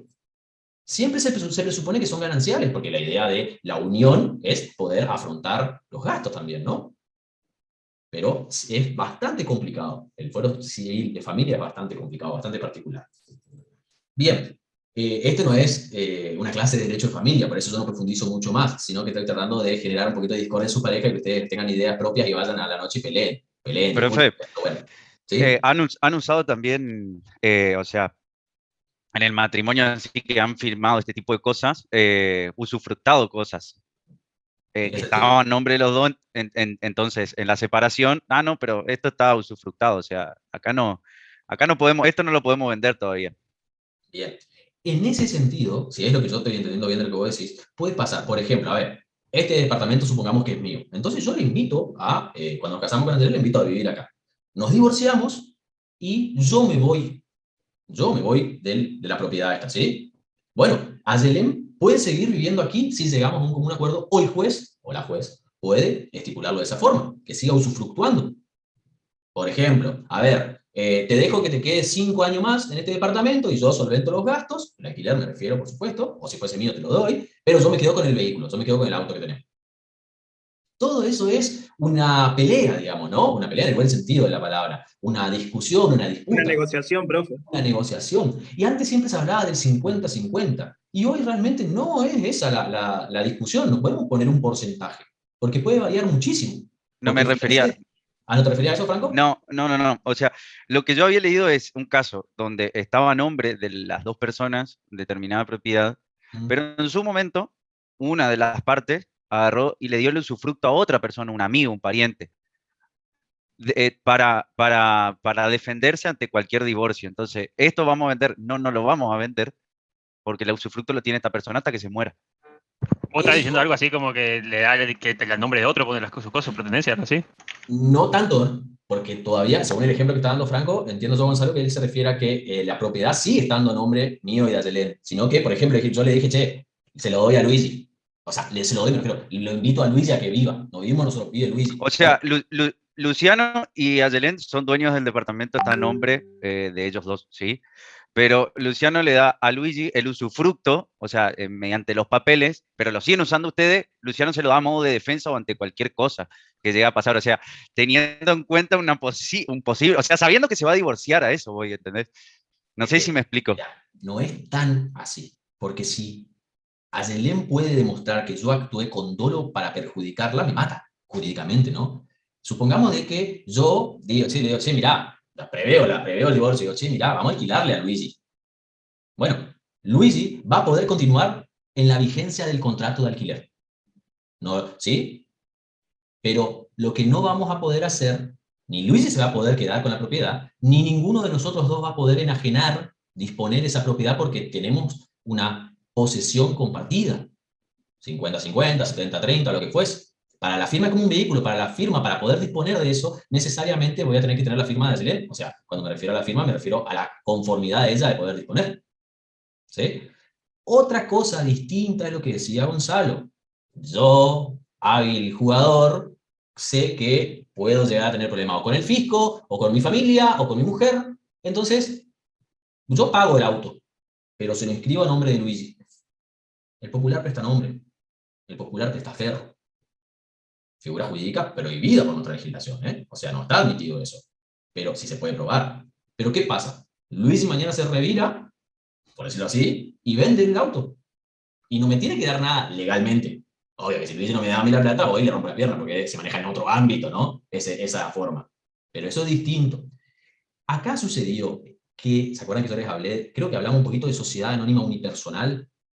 Hablamos un poquito de sociedad anónima unipersonal, ¿no? Bueno, yo les decía que es un instituto jurídico muy nuevo, novedoso, muy interesante para el comercio, pero ojo, puede suscitarse algunos inconvenientes. ¿Qué pasa? Yo como abogado constituyo una sociedad anónima unipersonal y le cargo bienes míos. Me saco bienes y le doy a la sociedad anónima unipersonal. En perjuicio de Angelén. Yo hago así porque en mi pantalla Angelén estaba de ese lado. ¿Es un fraude? ¿Es un perjuicio? Sí, por supuesto que sí. Ahora hay que demostrar realmente que fue así. Bueno, estas condiciones son propias de lo que conocen el derecho, lo que pueden conocer los institutos, para poder administrarse o no. Yo no les digo, cásense o previo a casarse hagan una sociedad unipersonal, anónima unipersonal. Porque en realidad lo que ustedes van a tener que hacer es que esa sociedad anónima pueda llegar a buen puerto a ejercer su fruto. O sea, me refiero a ejercer comercio, supongamos si fuese su finalidad. Pero puede suceder, puede suceder. La aplicación correcta o incorrecta de los institutos depende del conocimiento o del desconocimiento y de la buena voluntad o la mala voluntad que tengamos nosotros. Pero puede pasar, ¿sí? Bueno, ¿alguna pregunta más? Le voy a sacar la fotito para cargarla en asistencia. ¿Alguna pregunta más mientras... Ay, aprenderá. Activó Matías justo ahí porque saliste en la primera foto, saliste sin cámara, Matías. En la segunda, ahí está. Perfecto, bien. La tenía desactivada nomás porque se me cortaba Wi-Fi a cada rato. Bueno, ¿alguna pregunta con respecto a esto o seguimos? ¿Vamos? Bueno. Vamos entonces ahora a saltar al patrimonio, ¿sí? Y después vamos con la capacidad, ¿sí? Dos preguntas tengo. Uno, cuando usted habla de doctrina, ¿se refiere a como lo que se estudia, digamos, a todos los libros, la literatura Acuérdense para de la estudiar? unidad 1 de las fuentes. Cuando hablamos de doctrina, hablamos de los estudiosos del derecho que plasman ese conocimiento en libros. En definitiva, de los Ah, y libros. Ujú. la segunda pregunta era, de los atributos de la personalidad, ¿eran esos 5 de estado, nombre, dirección? No, estado, nombre, patrimonio, capacidad y domicilio. No dirección, domicilio. Domicilio, Son esos domicilio. 5. Nosotros vamos Por eso a creo que- avanzar al cuarto. ¿Sí? Ahora sí vamos a patrimonio. Patrimonio. ¿Qué es el patrimonio de una persona? ¿Y todas las personas tienen patrimonio? ¿Qué piensan ustedes? Vamos a empezar a avanzar con esta segunda pregunta. ¿Todas las personas tienen patrimonio? ¿Serían las cosas que tienen su nombre o no? Las cosas que tienen su nombre, dice Matías. O sea, eso fue muy... O sea, sería los bienes que tienen a su nombre. Los bienes que tienen su nombre. Porque claro, bienes y Pero, cosas no son lo profesor, mismo. una pregunta, por ejemplo, yo, al ser hijo de una persona y yo heredar sus bienes, ¿eso cómo, eso se incluye en mi patrimonio o no? Cuando vos lo heredaste, sí. Antes no. Antes no. Entonces, ¿todas las personas tienen patrimonio? ¿Y el trapito que estaba acá en la esquina? Va, en la esquina no, pero en la otra esquina. ¿El lincero? Creo que no. Matías dijo que no. ¿Me escucháis ahí? ¿Alguno que diga que sí? ¿O que apoye la posición de Matías? ¿Qué piensan ustedes? Si lo miramos desde un punto de vista económico, profe, de todos los individuos que componen el país tienen un ingreso por el PIB, o sea, tienen dinero teóricamente, más allá que no lo produzcan o no, pero no sé, Y desde el punto de vista no jurídico, necesariamente significa que tengan un patrimonio. entonces voy a decir que no tienen patrimonio. No todos Ahí los donde sujetos tienen patrimonio. Exacto. ¿Qué piensa el resto? ¿Todos tenemos patrimonio o hay sujetos que no tienen patrimonio? Hay personas que no tienen patrimonio. Yo fui duro, ¿eh? Pasé de un millonario al trapito, a un lincera que vive en la plaza y duerme. Yo entiendo, no sé si está bien eso o no, pero que patrimonio sería como los bienes que están a nuestro nombre. No sé si es así o no, pero lo tenía entendido de esa forma. Vamos a ir viendo, a ver qué opinan. No sería los derechos y las obligaciones que tiene la persona. Ahí vamos entrando en un ámbito más jurídico, con tintes más jurídicos. Ahora, acordate eso, Ángel, porque con respecto a eso vamos a ir a otra pregunta, que le respondió Borda, Guillermo Borda, autor de una de las reformas, ya fallecido hace rato, ¿no? Autor de una de las reformas más fuertes que tuvo el Código Civil solo. Entonces, tenemos, Madeleine, ¿sí? Creo que puede ser que la vida sea un patrimonio, o no para el derecho. O sea, Qué filosófico lo tuyo, la vida es un patrimonio, no, no. La vida, la vida no es patrimonio. Ahora, las experiencias vividas forman parte de tu patrimonio, filosóficamente podemos decir que sí, pero no. La respuesta correcta acá es que, si yo les dije al principio, que estos atributos de la personalidad hacen y nacen con la persona, o sea, hacen a la persona y nacen con la persona, les dije que son condiciones sine qua non, que sin ellos no puede vivir la persona, o sea, no se puede concebir una persona, todas las personas van a tener patrimonio. Y ustedes me pueden decir, che, pero pará, entonces, el trapito, ¿qué patrimonio tiene? La ropa con la que está puesta, con la que vive, las monedas o los billetes pequeños que tenga en su posesión, el limpiavidrio. Ese es su patrimonio. Generalmente nosotros cometemos un error muy grande como sociedad de decir, el patrimonio son los bienes registrables que tenemos. No, porque hay muchísimos bienes que no son registrables, pero siguen siendo míos. El teléfono celular, siguen siendo formando parte del patrimonio, mi ropa, siguen formando parte de mi patrimonio. ¿Sí? Todas las personas tienen un patrimonio. Ahora, lo que va a variar sí o sí entre sujetos va a ser el tamaño de ese patrimonio. Mi patrimonio puede tener este tamaño y el de Luciano Pizarro puede ser de este tamaño y el de Mirna puede ser un poquito más chico. Eso va a variar, pero todos vamos a tener patrimonio. Hoy ustedes, por más de que convivan, de que vivan en lo de sus padres y los laburen a ellos, tienen patrimonio. Por más de que les hayan comprado todo lo que ustedes tengan ahora, en este preciso momento puesto, les compraron a su papá o a su mamá, también es su patrimonio porque es suyo. No le vas a sacar la ropa a su papá y a su mamá, no le vas a decir, te vas de tu casa de acá y te vas sin ropa, no. Forma parte de los bienes de una persona, o sea, los patrimonios. Y ahora vamos a lo que decía Ángel. Ángel hablaba de las deudas, pero también hablaba de los derechos, o sea, de las obligaciones y de los derechos. ¿Integran las deudas, integran a un patrimonio? Sí, ¿O no? yo creo que sí. Matías, Sí. dices, En realidad yo creo que no. creo que eso puede, si tenés una herencia y tienes una deuda, como que se agrava, tipo, ahí hay algo, hay una negociación, hay algo entre medio. Pasa que todas las deudas para mí están contraídas a nombre de la persona que las tiene, digamos. La palabra Ángel no es se agrava, se graba, pero graba con B corta, no graba con B larga, ¿sí? Agravar es complicar una situación. Por ejemplo, un agravante de un delito es cuando se comete, por ejemplo, un homicidio con alevosía, o un robo con arma, o más de 3 personas, o en despoblado, o con un menor. Grabar implica, grabar, por ejemplo, con B larga, y grabar con B corta es lo que nosotros nos estamos refiriendo. Ahora una pregunta respecto a esto. ¿Yo puedo heredar deuda? Franco, vos que hablabas de, Franco, que vos hablabas de la herencia, ¿no? ¿Puedo heredar deuda? Yo creo que sí, siendo persona física o persona jurídica, uno puede heredar deudas. Cuando vos compras una empresa, puedes heredar las deudas que tienes, y lo mismo vos de tu familia. Creo yo que sí. Sobre todo eso último, sobre todo la última parte del ejemplo. Pero también si estás casado, por ejemplo, y tu familiar, o sea, tu marido se murió, ¿la deuda te quedan a vos o no? A ustedes, perdón. Exactamente, pero hay algo que existe, el beneficio de aceptar bajo inventario una herencia. Puede pasar de que seamos los únicos herederos de nuestro papá o mamá, únicamente vivo, seamos nosotros los herederos, los únicos herederos, pero que tenga una deuda mayor que, o sea, un pasivo mayor que el activo. Nosotros podemos heredar bajo inventario, es decir, paguen todo, y si después queda, heredo, y si no, no. Pero si yo no lo hago con eso, si yo no aplico ese instituto, yo hereo la deuda, y yo tengo que pagar la deuda. Una locura, pero es así. Jurídicamente, social o moralmente una locura, jurídicamente una cuestión muy lógica.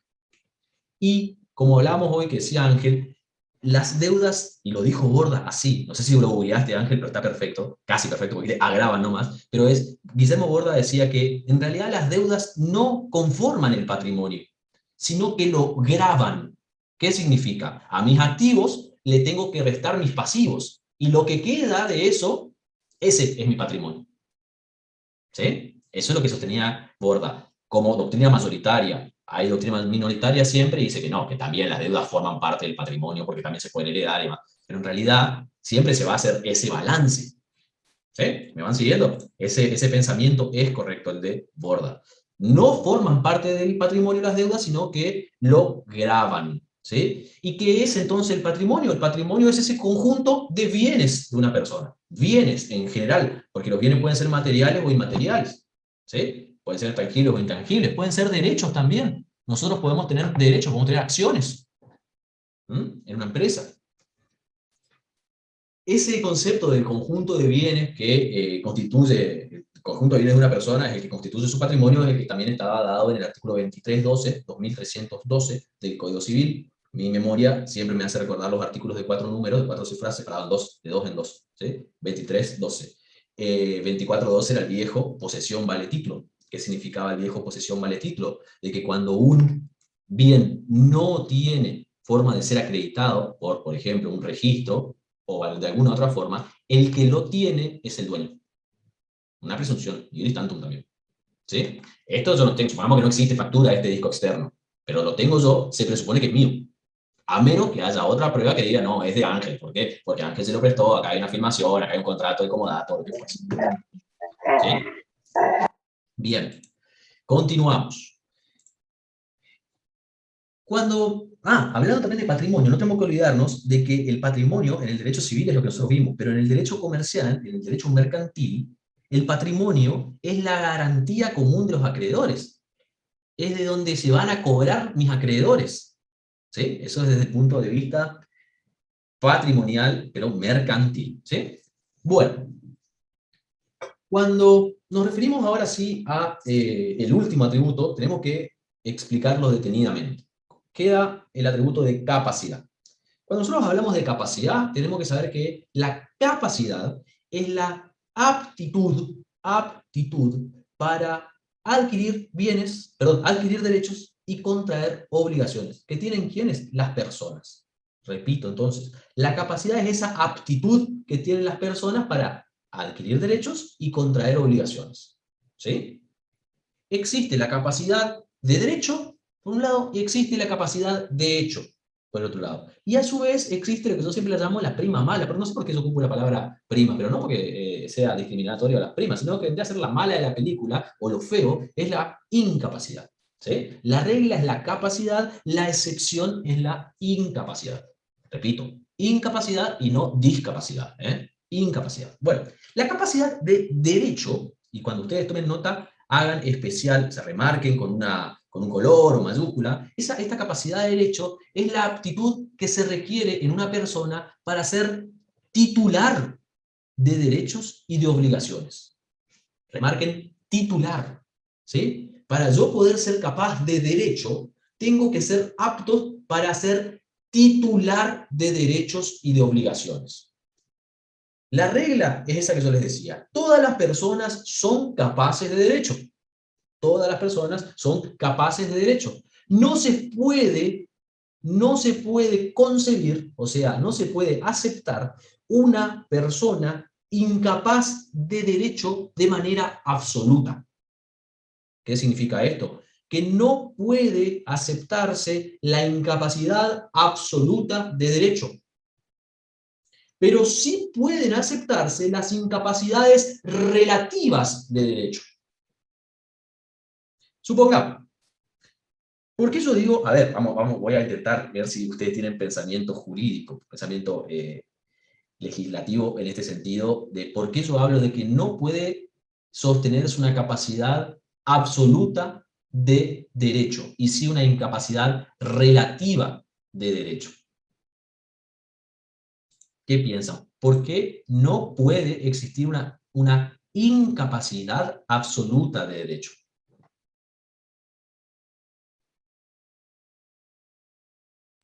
Creo yo que porque Capaz no, que esa persona no, Profe, no puede ser tendría como derecho a que nada, digamos, así que Primer puntito. Gaspar dice más o menos que porque si existiera, sería porque esa persona no tendría derecho a nada. Lo no corrijo tiene ni un yo, y un derecho poco, y es un no trapo, ¿no? sería titular de derecho alguno. Ahí sería un poco más entendible. Franco Cohen, decime, y después va a Ballester. yo iba a hablar del hecho de, como hace un rato habló de los atributos de la personalidad, de que si no se cumple uno, no se puede hablar de una persona, y no hay persona que sea incapaz de forma absoluta. De Y puede derecho. ser de forma relativa, pero no hay. Bien, también está bien. ¿Andrea? no, yo iba a decir algo que había dicho ya hace unas clases pasadas, de que hay, por ejemplo, el derecho a la vida es un derecho inherente, digamos, a todo ser humano, entonces creería que al menos mínimamente ese derecho lo tienen todos los seres humanos. Exactamente, todos somos titulares del derecho a la vida, por ejemplo. Profe, ¿Sí? repite la pregunta. ¿Sí? Si existe, o por qué en realidad no existe, si ustedes pueden explicar por qué no puede hablarse de incapacidad absoluta de derecho y por qué sí puede hablarse de una incapacidad relativa de derecho. Y estar muerto no es una... ¿Qué es el muerto, jurídicamente? ¿Qué es el y no muerto? Supongo sé, que debe ser una estoy persona seguro. que no tiene ningún tipo de derecho, ya caducó, digamos. Pasa que ahí entra el tema de presunción también. No me quieran correr, bueno, nada, Blanca, no me quieran. No, eso dejá para ahora cuando te habla el Fernet y quiera correrle a una persona que le puede correr. No, a mí no me hable de presunciones porque vamos a hablar de presunciones. El muerto. Yo acá me muero. Acá enfrente de usted, me muero. Me ahogo y me muero. Andrea dijo que, sí, que sería yo una persona que no tengo derechos. Eso dijo Andrea, ¿eh? ¿Es así, no, Andrea? ¿Así fue más o menos tu frase? Y más o menos dije que ya ciertos derechos caducan. Ciertos derechos caducan. ¿Y cuáles continuarían entonces? Ah, esa está difícil de responder. El muerto. Pero ahí puede ser, por ejemplo, un familiar que había una que antes hablaron en las primeras clases, para encontrar a la persona, encontrar el cuerpo. Presunciones. Presunciones de muerte. ¿Sí? Cuando, por ejemplo, en una catástrofe, yo iba en el avión que se cayó, no encontraron mi cuerpo, pero me presumen muerto. Esto sucede muchísimo en las catástrofes de ese tipo, catástrofes naturales, y en las guerras. A ver, combatí en la Segunda Guerra Mundial, no me encontraron a mí. El cadáver mío no encontraron. Bueno, pero no aparecí 6 meses, presumen que estoy muerto. ¿Sí? Entonces ya se puede arreglar la herencia, la pareja mía que estaba unida en matrimonio va a adquirir el estado de viuda, por lo tanto puede volver a contraer nuevas nupcias. ¿Qué pasa si eso vuelo? Se puede volver alguna cosa atrás, otras cosas no. ¿Sí? Pero el cadáver es cadáver. La naturaleza jurídica del cadáver es cadáver. No es cosa y no es persona. Es cadáver. Así dice la doctrina. ¿Por qué no es cosa? Porque en realidad el derecho le da cierta protección por lo que el cadáver representa. El cadáver en vida fue una persona. Esa persona tuvo vínculos con otras personas, familias, amigos, etc. Quiere ser. La familia quiere visitar o tener sus cenizas. ¿Sí? No es persona porque no puede ser titular de ningún derecho, porque murió. Porque ¿cuál es el requisito para ser persona? Ente susceptible de adquirir derecho y contraer obligaciones. El cadáver es cadáver. En definitiva, el cadáver es cadáver. Esa es la frase de hoy que la podemos cerrar. Ubi societas era antes de las otras unidades. Bueno, acá el cadáver es cadáver. No puede adquirir ni puede contraer ningún tipo de derecho en primer momento y obligaciones. ¿Sí? Acá lo que nosotros podemos hablar también de la incapacidad absoluta de derecho, que no se puede aceptar una incapacidad absoluta de derecho, son por las dos cuestiones que dijeron. ¿Sí? No puede existir una persona que no pueda ser titular de ningún derecho, porque no sería persona. Porque sí o sí la persona por lo menos va a ser titular de su nombre, va a ser titular de su domicilio, ¿sí? Esos derechos personalísimos que nosotros vimos, que como atributo de la personalidad son oponibles a todos, erga omnes, contra todos, y por lo tanto tienen protección jurídica. ¿Sí? Son intransferibles, yo no puedo vender, no, están fuera del comercio. Pero sí puede hablarse de una incapacidad relativa de derecho. Por ejemplo, los padres tienen una incapacidad relativa de derecho con respecto a sus hijos. No pueden contratar con sus hijos, siempre que estén bajo la patria potestad, bajo el régimen de patria potestad. Supongamos de que yo tengo un hijo menor, patria potestad, hoy se llama responsabilidad parental, ¿sí? Y ese niño hereda un campo. Yo no puedo contratar con mi hijo y comprarle el campo. ¿Por qué? Porque si se pudiese, ese derecho, esa titularidad de derecho, podría ser pernicioso, podría ser contrario a principios de un interés superior. ¿Sí? Y esa incapacidad relativa no puede ser suplida a través de algún representante. ¿Sí? Es muy fino lo que te estoy hablando, pero es así. En cambio, por el otro lado, encontramos la capacidad de hecho. Si dijimos que la capacidad de derecho es la aptitud requerida para ser titular de un derecho y de obligaciones, la capacidad de hecho, como ya lo dice la palabra, hecho, facto, es la aptitud requerida para ejercer derechos y obligaciones, o sea, y contraer las obligaciones. ¿Sí? Aquí sí, el incapaz de hecho, puede actuar a través de un representante legal que va a suplir su incapacidad. Por ejemplo, yo tengo una insuficiencia mental muy fuerte que me afecta realizar algunos actos. Puedo actuar a través de mi representante legal, por ejemplo, mi curador, ¿sí? Se protege a la familia frente a la dilapidación del patrimonio por parte de el padre adicto a jugar, a la timba, llamémosle. ¿Sí? Puede suceder de que me restrinjan mi libertad de locomoción, me refiero del libre tránsito, o sea que yo no pueda ejercer, soy titular de ese derecho, pero no puedo ejercer. ¿Por qué? Porque tengo que estar internado en un instituto a fin de que se produzca una mejoría en mi salud mental. Ese instituto que sea a puertas cerradas. ¿Sí? Puede suceder eso. Cuando hablamos de incapacidad absoluta, de hecho, nos estamos refiriendo a que una persona no puede ejercer por sí ningún acto.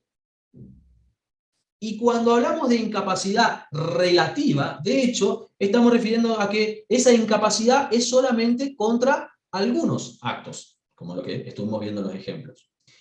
Acá hay una crítica muy fuerte respecto a si podemos hablar de un incapaz relativo de hecho. Claramente podemos hablar de un incapaz relativo de hecho. Ahora, ¿podemos hablar de un incapaz absoluto de hecho? La doctrina, Sí. apuro. ¿Sí dijo alguien? Yo, ¿Por qué, Franco? una persona en estado vegetativo, ¿puede ser? ¿Puede ser incapaz de ejercer un derecho? No, para mí no. Absoluto, ¿eh? O sea, de que ningún derecho pueda ejercer. Ah, no, porque ya tiene la vida. Ahora, si hablamos de eutanasia, es distinto, pero en Argentina la eutanasia no está permitida. Otra discusión que hay que hacer en algún momento. No es el momento. Esta no. ¿Sí? ¿Quién decía? Aparte una voz femenina, ¿verdad? No, Andrea, pero no, Andrea. para mí no. Exactamente. La respuesta corta es no. A ver, no podemos concebir nosotros un incapaz absoluto de hecho. ¿Por qué? Porque estaríamos diciendo que existe una persona que no puede ejercer ningún derecho. Y bien, imagínense ustedes, una persona, vamos a hablar bien fuerte, que padezca una enfermedad mental grave, esquizofrenia, ¿puede ejercer algún derecho? Sí, tiene algunos derechos. Sí, exactamente. Por ejemplo, el libre tránsito, cuando no está hospitalizada, perdón, me corrijo, institucionalizada. ¿Sí? O sea, ¿puede ejercer, por ejemplo, un acto de compraventa simple? Sí, por supuesto. Puede ir al kiosco, comprarse una coca y volver. Lo que no va a poder hacer es, por ejemplo, vender un bien registrable, si no tiene si esa incapacidad se está referida a, por ejemplo, al comercio, ¿no?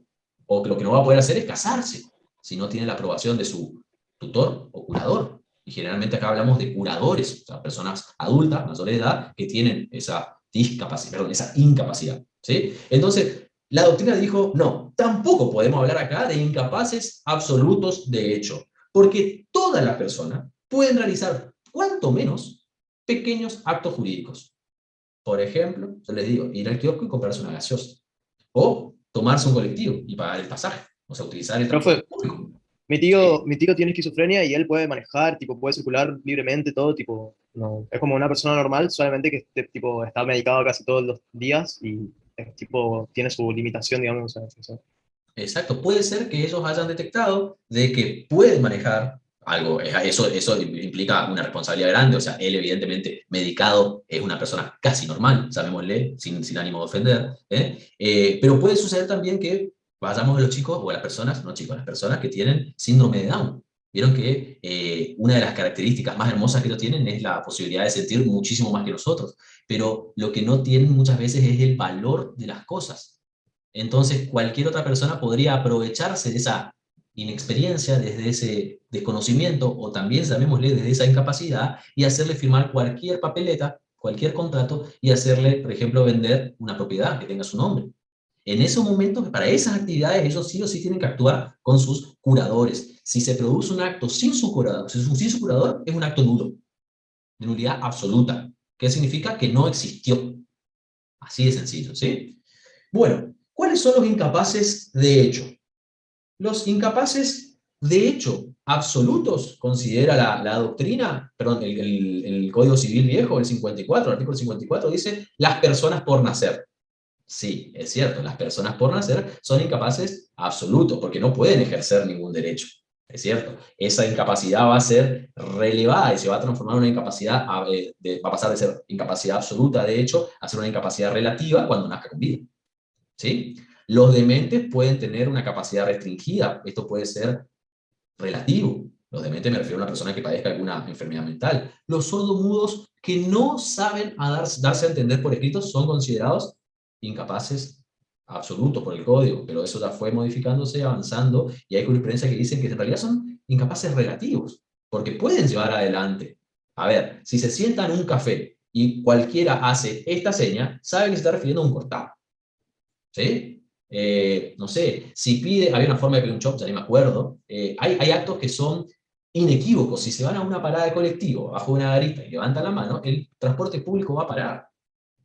Y si pasan la sube, les va a cobrar. Entonces, ¿están ejerciendo derechos? Sí, están ejerciendo derechos, ¿sí? Ya cuando hablamos de incapaces relativos, hablamos de las personas esas que tienen una persona o un sujeto que va a suplir, va a complementar eso, que puede desaparecer, por ejemplo, el sordomudo que aprenda a darse a entender por escrito, ¿sí? O, por ejemplo, un padecimiento mental que encuentre su cura, también puede ser, ¿sí? Bueno, Bueno, acá tenemos que hablar también que habla el programa de lo que son los emancipados. Bueno, antes de la reforma del Código Civil, o sea, de la unificación del Código Civil y Comercial, existían dos formas de emancipación. ¿Sí? Recuerden que una reforma fuerte que recibió en el año 2009 nuestro Código Civil fue la modificación de la mayoría de edad. Hoy, ¿a qué edad son mayores ustedes? O sea, las personas. ¿A los 18? 18 años. Exactamente, eso no hay duda. Hoy, desde el 2009 hacia adelante, a los 18 años ya somos mayores. 18 cumplido, somos mayores, con todo lo que eso representa, ¿sí? Ahora, antes del 2009, la mayoría de edad era adquirida a los 21 años. Pero desde los 18 a los 21 lo que podía otorgarse era una emancipación por edad, que también se conocía como la emancipación dativa, para ciertos actos, ¿sí? Eso fue derogado porque se bajó la edad para ser mayor de edad a los 18. Entonces, la única emancipación que existe hoy en día es la emancipación por matrimonio. La emancipación por matrimonio puede darse a los 16 años como mínimo para los hombres y a los 14 para las mujeres. Pero esto puede ser modificado por un juez. O sea, un juez puede habilitar a una persona menor de esa edad a que se case. No es lo común, pero puede pasar. Los inhabilitados, ¿sí? También habla de inhabilitados el programa. Los inhabilitados son las personas que, por cuestiones, por ejemplo, por ser ebrios habituales, no sería nuestro caso, o ser toxicómanos declarados así, las disminuciones que se producen en sus facultades son muy notorias e importantes para su vida. Entonces, puede inhabilitarse a una persona judicialmente. ¿Sí? Puede ser que una persona mayor de edad que no tenga ningún tipo de padecimiento, como nosotros dijimos, ninguna enfermedad mental, ninguna disminución en su capacidad mental, que no es sordomudo, o sea, que no es demente tampoco, pero sí puede ser inhabilitado judicialmente. Por ejemplo, como yo les digo, los ebrios consuetudinarios, ya que es costumbre que estén ebrios, o los toxicómanos, las personas que son adictos a estupefacientes. ¿Sí? Los pródigos también pueden ser inhabilitados. Los pródigos, fíjense que yo hablo de pródigos y no hablo de prodigios. Los pródigos son las personas que dilapidan su patrimonio. Los prodigios son los genios. Hay una diferencia sustancial entre una palabra y la otra. ¿Sí? Pródigo es la persona que dilapida un patrimonio. Bueno, esa persona puede ser inhabilitada judicialmente, ¿sí? A pedido de alguna parte interesada. Por ejemplo, el padre que juega y que pone en riesgo el futuro o el patrimonio de sus hijos o de la familia puede ser inhabilitado. Es una medida sumamente gravosa, se hace a través de un juicio, hay que probar, hay que acreditar los extremos, lo mismo que la demencia, se hacen juicios de demencia, juicios de insanía se llaman, para poder acreditar el padecimiento mental y que ese padecimiento mental puede afectar a la vida de uno o de terceros. ¿Sí? Bueno, hasta ahí nosotros llegamos, voy a mirar el programa, hasta ahí nosotros llegamos a lo que es punto A. ¿Sí? Resta hablar de los derechos patrimoniales, vienen las cosas y la clasificación de las cosas, pero en realidad eso no es un tema tan esencial. Sí es esencial que hablemos nosotros de hechos y de actos jurídicos, y eso vamos a hablar la clase que viene, y vamos a tratar de avanzar con el punto A de la unidad temática 3. La clase que viene también vamos a ver un resumen de lo dado, porque ustedes ya deben conocerme, ya habrán comentado los chicos que cursaron la anterior, las anteriores cursadas, de que yo evalúo, yo tomo lo que yo doy. Lo que damos en clase es material o temario de examen. Los temas que yo no doy en clase, yo no desarrollo, y no digo que van a entrar, no van a entrar, tengan esa tranquilidad. Puede ser que tengamos que avanzar un poquito y yo diga, bueno, estudien X tema ustedes. Nunca pasó, pero hay que abrir el paraguas, artículo 33 de la Constitución Nacional, los derechos residuales, esa es la cláusula residual, y puede llegar a suceder. ¿Sí? Hasta acá. ¿Alguna pregunta? No, profe. No, profe. ¿No? Profe, ¿Profe va a mandar algún tipo de PDF o algo de alguna de las cosas que vimos? No, esa es la verdad. Sí, les voy a mandar, en realidad, les voy a mandar, a ver, esperen que estoy entrando acá a mi carpeta, que justo ahora no me agarra, les voy a mandar un poco de material de la unidad 1 y de la unidad 2.A. Ese material está digitalizado del autor que yo les decía hoy, de Gastón O'Donnell. ¿Sí? De ese material les voy a mandar, pero no se acostumbren, sepan que yo no voy a facilitarle material a ustedes, porque ustedes son alumnos ya de tercer año universitarios grandes, y pueden, ya no estamos en pandemia, así que pueden dirigirse a la biblioteca de la UCES, que está en sede de French, enfrente a la plaza, no En la UTN. exactamente, en sede de UTN, y ustedes como alumnos de UCES tienen acceso y uso de esa biblioteca. Ahí hay libros jurídicos, no muchos, pero hay, y sobre todo de civil hay, y están las copias que yo pedí para ustedes, o en realidad, me corrijo, deberían estar, si es que no se extravió, las copias que yo pedí oportunamente de estos libros que yo le hablaba, ¿sí? Por supuesto que los invité ya desde el primer momento, haciendo uso del derecho de libertad de cátedra y de la enseñanza también, de que ustedes puedan recurrir a cualquier doctrina que ustedes quieran. Y eso no hay ningún tipo de inconveniente. Yo nunca le voy a decir, no estudien de este autor. Al contrario, bienvenido sea, léanlo, ¿sí? Y puedan usarlo. Pero las clases son, considero yo, muy nutritivas, con el material que yo les voy a facilitar y algún material que ustedes puedan acceder con algún colega o con algún amigo, familiar, chongo, amante, novio o lo que fuese, que sea profesional del derecho, van a estar más que suficientes. Bueno, otra pregunta, ¿sí, Gaspar? Yo quería saber cómo iba a ser la metodología del parcial. Aparentemente oral, supongo. No va a ser oral porque son muchos ustedes. No puedo evaluarlos oral porque estaríamos 2 días más hablando. Son demasiados ustedes, ¿sí? Los parciales son escritos.